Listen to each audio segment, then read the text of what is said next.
আমাদের আজকের ক্লাসে সবাইকে স্বাগতম। আমরা আজকে শিখব স্ট্যাক ডাটা স্ট্রাকচার। বরাবরের মতোই আমি সাথে আছি মুক্তাদির হোসেন স্যার। তো শুরু করা যাক।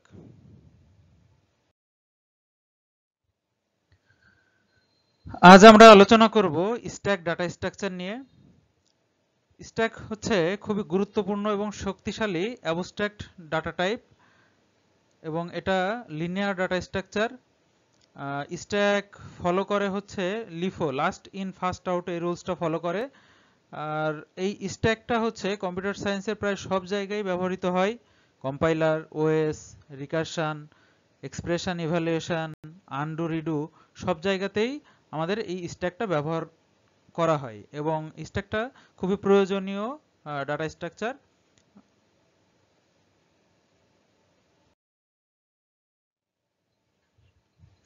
আমরা এই ছবিটা লক্ষ্য করলে কি দেখতে পাচ্ছি? আমরা দেখতে পাচ্ছি অনেকগুলো বই একটা আরেকটার উপরে রাখা হচ্ছে। তো যদি আমরা চিন্তা করি, আমরা আমাদের যখন পড়ার টেবিলে একটা বইয়ের উপরে আরেকটা বই রাখি, তো বইগুলা একটার উপর আরেকটা করে সাজানো থাকে। যখন আমরা বইটা নিতে চাই, উপর থেকে বইটা একটা বই নেই, তাই না? এবং যখন আমরা রাখি তখন কিন্তু ওই উপরের যে বইটা তার উপরে আরেকটা বই রাখি। তো আমরা এই যে যেই ব্যাপারটা, যে কাজটা আমরা করছি, এটাই কিন্তু আমরা স্ট্যাক, আসলে স্ট্যাকটা এইভাবেই কাজ করে এবং এটাই আমাদের স্ট্যাকের কাজ করছে।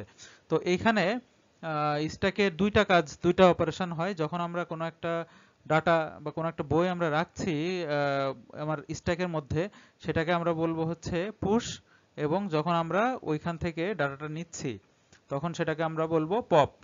তো এই পুশ এবং পপ স্ট্রাকচারটা আরো ভালোভাবে আমরা বিস্তারিত জানবো, এবং লিফো জিনিসটা কি, লাস্ট ইন ফার্স্ট আউট, এই প্রিন্সিপালটা কি, আমরা নেক্সট স্লাইড সামনে আরো উদাহরণ দিয়ে সুন্দর করে জানবো।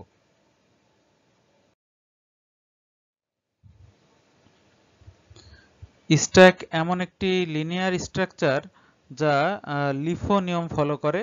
লিফো বলতে আমরা যেটাকে এর আগে আমরা দেখেছি, লাস্ট ইন ফার্স্ট আউট, মানে যে এলিমেন্টটা একদম লাস্টে আমরা স্ট্যাকে রাখবো সেই এলিমেন্টটাই আমাদের ফার্স্টে বেরোবে। মানে আমরা যখন এলিমেন্টটা নিব, ওই স্ট্যাক থেকে কোনো একটা এলিমেন্ট নিতে চাবো, তখন লাস্টে যে এলিমেন্টটা রেখেছিলাম সেই এলিমেন্টটাই আমাদেরকে ফার্স্টে নিতে হবে। এটাই হচ্ছে লিফো। তো লিফো বা স্ট্যাকটা মেনটেন করার জন্য স্ট্যাকের যেই লিফো স্ট্রাকচারটা, অ্যালগোরিদমটা, এই অ্যালগোরিদমটা মেনটেন করার জন্য আমরা একটা ভেরিয়েবল ব্যবহার করব বা একটা পয়েন্টার ব্যবহার করব। সেই পয়েন্টারটা হচ্ছে টপ। এই টপ পয়েন্টারটা, টপ পজিশনটা যেখানে থাকবে, আমরা বুঝতে পারবো যে এটাই হচ্ছে আমার স্ট্যাকের টপ পজিশন, মানে আমাদের হাইয়েস্ট ডাটা এটাই আছে, সর্বোচ্চ ডাটা। এবং আমরা যখন সেটাতে পুশ করব, স্ট্যাকে পুশ করব কোনো ডাটা, তখন আমরা এই টপের যেই ভ্যালুটা আছে তার উপরে আমরা পুশ করব। তার মানে আমার টপটা এক ইনক্রিজ করবে, বেড়ে যাবে। আর যদি আমরা পপ করি, তাহলে আমরা টপ যে পজিশনটা, সেই পজিশন থেকে আমরা কোনো একটা ডাটাকে পপ করব বা নিব।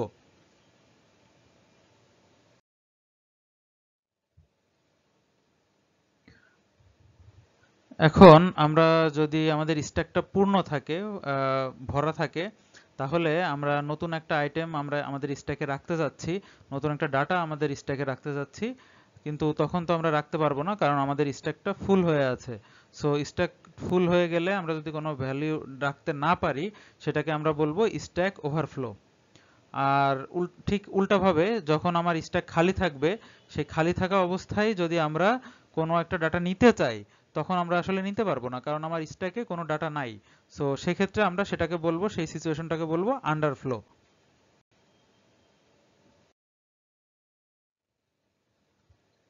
আমরা এই উদাহরণ দিয়ে আরো ভালো মতো বোঝার চেষ্টা করি। এখানে আমরা একটা এমটি স্ট্যাক, খালি একটা স্ট্যাক দেখতে পাচ্ছি, এবং এই স্ট্যাকের যখন স্ট্যাকটা এমটি থাকতেছে, তখন তার টপ থাকবে হচ্ছে -1। সো যখন আমি আমার টপের ভ্যালু -1 হবে, তখন আমরা বুঝতে পারবো যে আমার স্ট্যাকটা এমটি। সো এমটি অবস্থায় আমরা পপ করতে পারবো না। এবং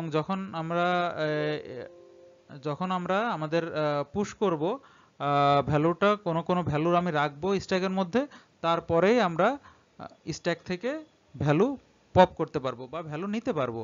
যদি আমার স্ট্যাক খালি থাকে সেক্ষেত্রে আমরা কিন্তু ভ্যালু নিতে পারবো না। এবং আপনারা দেখতে পাচ্ছেন যে আমাদের একটা ভ্যালু যখন আমরা রাখছি, নতুন একটা ভ্যালু রাখছি, তখন আমার টপের ভ্যালু কিন্তু চেঞ্জ হচ্ছে, টপের পজিশন চেঞ্জ হচ্ছে।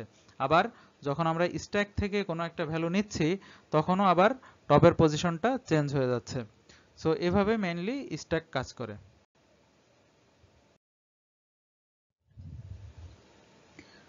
আমরা যদি একটা স্ট্যাকের পপ এবং পুশ এই দুইটা অপারেশন কোন প্রোগ্রামিং ল্যাঙ্গুয়েজে, বা আমি যদি আরো স্পেসিফিক ভাবে বলি সি প্রোগ্রামিং ল্যাঙ্গুয়েজে যদি আমরা এটা ইমপ্লিমেন্ট করতে চাই, তাহলে আমাদের কোডটা এরকম হবে। সো সেই কোডটা আমরা এখানে দেখতে পাচ্ছি।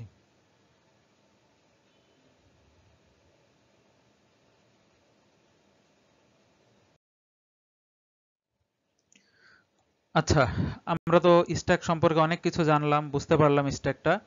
তো এখন আমরা এই স্ট্যাকটা কোথায় কাজে লাগাবো বা কিভাবে কাজে লাগাবো? তো এই স্ট্যাকটা আমরা আমাদের স্ক্রিনে যেই ফিল্ডগুলো দেখতে পাচ্ছি, সো এই জায়গাগুলোতে আমরা কিন্তু আমাদের স্ট্যাকটাকে কাজে লাগাইতে পারি, এবং অলরেডি এই জায়গাগুলোতেই স্ট্যাক ব্যবহার করা হয়। সো আমরা হয়তোবা ইউজ করি, স্ট্যাকের অনেক কিছু ইউজ করি, বাট আমরা না জেনেই এটা ইউজ করি। যেমন আমরা কোনো কিছু লেখার সময় আনডু করি বা রিডু করি। সো এই আনডু করাটা কিন্তু আসলে স্ট্যাকেরই একটা কাজ। টেক্সট এডিটরে বা মাইক্রোসফট ওয়ার্ডে আমরা যে আনডুটা করি, এটাই কিন্তু একটা স্ট্যাকেরই ফাংশন বা স্ট্যাকেরই একটা কাজ হচ্ছে। তো তার মানে আমরা বুঝতে পারলাম যে স্ট্যাকটা আমাদের দৈনন্দিন যে কাজ, আমরা কম্পিউটারে যে দৈনন্দিন কাজগুলো করি সেই কাজগুলোর মধ্যে খুবই ইম্পর্টেন্ট এবং খুবই প্রয়োজনীয় একটা জিনিস স্ট্যাক।